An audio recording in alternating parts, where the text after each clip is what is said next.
दोस्तों आ गए फिर से हम एक और मजेदार टॉपिक के साथ AWS में। तो सामने आपको दिख रहा होगा, आज हम समझेंगे VPC के बारे में। तो VPC stand for virtual private cloud. तो जैसा कि नाम से ही पता चल रहा है, कोई प्राइवेट क्लाउड यानी private data centre, private network बनाने की बात हो रही है कुछ इस टाइप से। आपने पहले भी नेटवर्क का नाम सुना होगा, आपने पहले भी सबनेट का नाम सुना होगा, या तो आपने नेटवर्क में काम किया है या नहीं भी अगर काम किया है। हम हार्डवेयर नेटवर्किंग लेवल पे भी अगर कोई छोटा मोटा कोर्स भी करते हैं तो उसमें हमें नेटवर्क के बारे में बताया जाता है, सबनेट्स बताया जाता है, IP एड्रेस बताया जाता है। तो आई थिंक ये बेसिक आइडिया तो होगा आप लोगों को नेटवर्क का और सबनेट वगैरह का। AWS में अमेजोन जो VPC प्रोवाइड करता है उसका मेन मोटिव क्या है, उससे क्या बेनिफिट है, कैसे हम इसे क्रिएट कर सकते हैं, वो सारी चीज़ें हम देखेंगे। आज हम थ्योरेटिकल पार्ट देखेंगे और नेक्स्ट पार्ट में हम देखेंगे इसका पूरा लैब। तो देखिए, टॉपिक्स VPC के अंदर काफ़ी सारे हैं और एक एक करके हम इसे कवर भी करेंगे। बट आज जिस पे हम फोकस करने वाले हैं वो ये 4 टॉपिक हैं, क्योंकि पहला लैब हमारा इसी पे है। तो हम इन 4 टॉपिक पे ही फोकस करेंगे बेसिकली। तो पहला हमारा टॉपिक है खुद VPC यानी वर्चुअल प्राइवेट क्लाउड। VPC एक लॉजिकल नेटवर्क है, एक वर्चुअल नेटवर्क है जिसके अंतर्गत हम अपने छोटे छोटे नेटवर्क्स बना सकते हैं। उसके अंदर अपने सिस्टम्स रख सकते हैं, अपने उसके अंदर जितनी भी हम डिवाइसेस हैं, अपने कंपोनेंट्स हैं, वो सब कुछ रख सकते हैं। ठीक है, तो वो एक वर्चुअल एरिया डिफाइन हो जाता है AWS के अंदर। हालांकि AWS अगर देखा जाए तो ये बहुत बड़ा है, मतलब इस तरीके से है AWS। अब उस AWS के अंदर ये हमारा अकाउंट है और उस अकाउंट के अंदर हम पर्टिकुलर एक रीजन में होते हैं। पीछे हमने वीडियोस में डिस्कस किया था कि कई सारे रीजन्स हैं। रीजन्स का मतलब हो गया हर कंट्री का एक अपना रीजन है। जैसे एशिया में मुंबई है, ऐसे ही ऑस्ट्रेलिया के रीजन्स हैं, US के रीजन्स हैं। तो हर जगह के अपने रीजन्स हैं। तो ये हमारा हो गया AWS का अकाउंट, जिसके अंदर कई सारे रीजन्स होते हैं और उन रीजन्स के अंदर हम क्रिएट करते हैं VPC। यानी एक रीजन के अंदर आप मल्टीपल VPC क्रिएट कर सकते हैं और उन VPC के अंदर हम बनाते हैं सबनेट्स। अब बनाने के बाद थोड़ा ज़्यादा एक्सप्लेन हम इसको कर सकते हैं। तो देखिए, VPC क्या हो गया, एक नेटवर्क हो गया, एक पूरा नेटवर्क हो गया बाहर का, एक लॉजिकल नेटवर्क है। ये बाहर हम फिजिकल कहीं तो बना नहीं रहे हैं, ये AWS के अंदर है, एक वर्चुअल नेटवर्क है।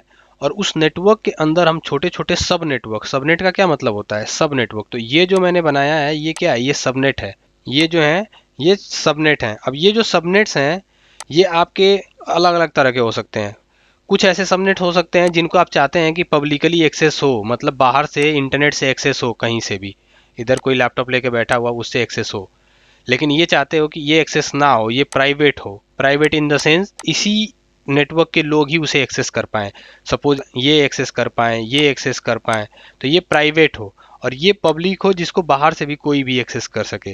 तो इस तरीके की सिचुएशंस भी आप क्रिएट कर सकते हैं। प्राइवेट नेटवर्क, पब्लिक नेटवर्क आप बना सकते हैं ताकि इनमें आप वो सर्वर रख सकें जिनमें सिक्योरिटी की ज़्यादा ज़रूरत होती है, जो ज़्यादा सिक्योर रखना चाहते हैं। डेटाबेस हो गया, इंपॉर्टेंट चीज़ें हो गई जिसको आप पब्लिकली एक्सेस करना चाहते हैं या करवाना चाहते हैं। तो VPC क्या हो गया, AWS के अंदर आपको खुद का एक डेटा सेंटर बनाने का ऑप्शन देता है। मतलब ये जो VPC है ना, इसके अंदर आप कुछ भी बनाइए। ठीक है, अभी आपका जो सबनेट्स बने हैं ये अलग अलग अवेलेबिलिटी जोन में भी हो सकते हैं। ठीक है, AJ का मतलब मैंने पहले भी बताया था कि जैसे हमने एक मुंबई रीजन ले लिया तो मुंबई रीजन के अंदर 3, 4, 5 इस तरीके से अवेलेबिलिटी जोन्स होते हैं, मतलब डेटा सेंटर होते हैं। एक रीजन क्या हो गया, कई सारे डेटा सेंटर का कलेक्शन हो गया।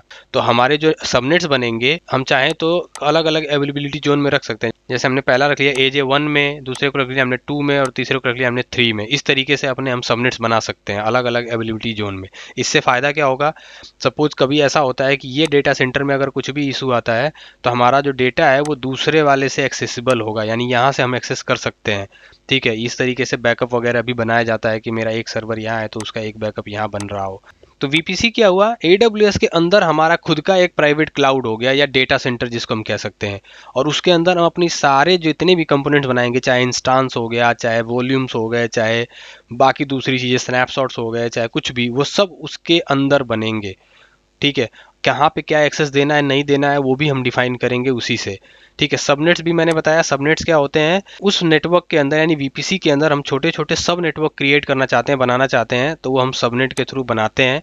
इन सबनेट्स को आप प्राइवेट भी रख सकते हैं और पब्लिक भी रख सकते हैं। ठीक है, पब्लिक रखने का मतलब ये हो गया कि अगर इन्हें हम पब्लिक कर देते हैं तो ये बाहर से एक्सेसिबल होंगे। इसके अंदर, इस सबनेट के अंदर बनी हुई इंस्टांसेस, मशीन्स या जो भी चीज़ें इसके अंदर होंगी वो बाहर से एक्सेस होंगी। और अगर आप प्राइवेट सबनेट बनाते हैं यानी प्राइवेट सबनेट रखते हैं तो वो बाहर से एक्सेस नहीं होंगे। तो देखिए, प्राइवेट कैसे बनता है, पब्लिक कैसे बनता है, वो हम लैब में देखेंगे। बट फिर भी एक आइडिया देना चाहता हूँ। तो इंटरनेट गेटवे को अगर हम सबनेट के साथ अटैच कर देते हैं तो वो बन जाता है पब्लिक क्लाउड। और अगर इंटरनेट गेटवे को हम उस सबनेट के साथ, क्रिएटेड सबनेट के साथ अटैच नहीं करते हैं तो वो रहता है प्राइवेट क्लाउड। ठीक है, तो इंटरनेट गेटवे दे दिया, अगर बाहर जाने का रास्ता दे दिया तो वो पब्लिक हो गया, पब्लिकली एक्सेस हो गया। अगर उसे हमें प्राइवेट में रखना है तो हम इंटरनेट गेटवे से उसे दूर रखेंगे, इसको अटैच नहीं करेंगे। एक और इम्पॉर्टेंट बात है, अगर कोई ऐसा सबनेट है जो पब्लिक सबनेट है, यानी इंटरनेट गेटवे अटैच्ड है लेकिन उस पर पब्लिक आईपी अटैच्ड नहीं है, या फिर उनको हमने सिक्योरिटी ग्रुप से अलाउ नहीं कर रखा किसी प्रोटोकॉल को या किसी पोर्ट को बाहर से एक्सेस करने के लिए या एक्सेस लेने के लिए, तो भी वो एक्सेसिबल नहीं होगा, बट फिर भी वो पब्लिक सबनेट ही कहलाएगा क्योंकि उसको एक्सेस किया जा सकता है।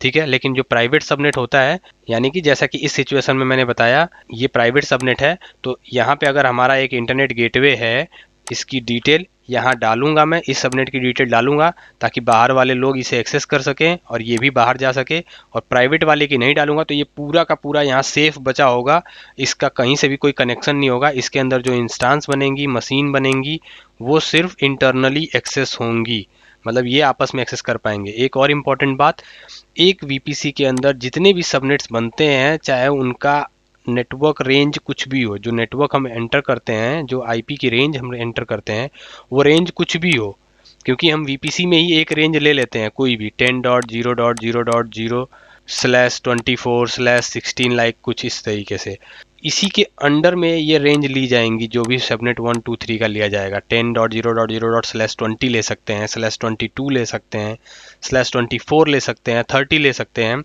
तो ये जो सबनेट बनेंगे, चाहे कितने भी सबनेट बने, वो सबनेट सारे एक दूसरे से एक्सेसिबल होंगे, कनेक्टेड होंगे। ठीक है, वो कम्युनिकेट करेंगे बिना किसी राउटिंग के, एक्स्ट्रा कुछ भी हमें करना नहीं पड़ेगा उस कनेक्टिविटी को एस्टेब्लिश करने के लिए, ना हमें कोई राउटिंग करवानी है, ना कोई डिवाइस लगाना है, कुछ भी। ये तीनों सबनेट आपस में कम्युनिकेट कर पाएंगे इजीली।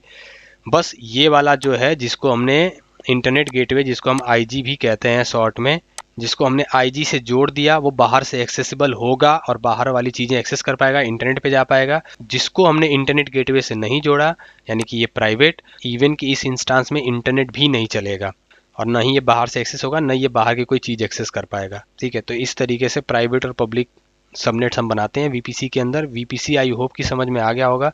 ये रीजन स्पेसिफिक होता है। रीजन स्पेसिफिक का मतलब होता है कि ये जो बनता है वो रीजन वाइज बनता है, कि एक रीजन में वीपीसी हमने बना दिया।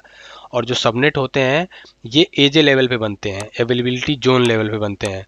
जब आप सबनेट बनाते हैं तो आप उसके लिए अवेलेबिलिटी जोन सेलेक्ट करते हैं कि कौन से एजे में हमें इसे क्रिएट करना है या रखना है। ठीक है, तो ये एजे स्पेसिफिक है और वीपीसी जो है वो रीजन स्पेसिफिक है। तो इसमें से हमने 3 टॉपिक कवर कर लिया, वीपीसी, सबनेट और इंटरनेट गेटवे। और बात करें रूट टेबल की, तो देखिए रूट टेबल में ही हम किसी भी नेटवर्क का रूट डिफाइन करते हैं कि वहाँ तक कैसे पहुँचना है। जैसे कि प्राइवेट और पब्लिक बनाने के लिए भी जो इंटरनेट गेटवे का रूट देना होता है वो रूट टेबल में ही एंट्री बनती है उसकी। तो इसका सीधा सा मतलब ये हुआ कि अगर रूट टेबल में हमने इंटरनेट गेटवे का रूट दिया, वो पब्लिक सबनेट है, और अगर हमने इंटरनेट गेटवे का रूट नहीं दिया, रूट टेबल में एंट्री नहीं की, तो वो प्राइवेट सबनेट है। इवन कि एक नेटवर्क या एक वीपीसी से दूसरे वीपीसी तक जाने का भी रूट हम रूट टेबल में ही एंटर करते हैं।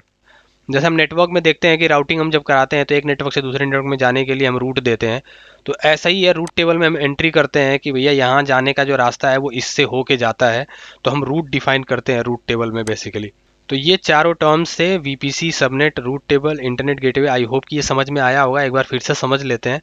तो वर्चुअल प्राइवेट क्लाउड अपने आप में एक एरिया बना देता है, एक अपना पर्सनल डेटा सेंटर कह सकते हैं, वर्चुअल क्लाउड बना लेता है।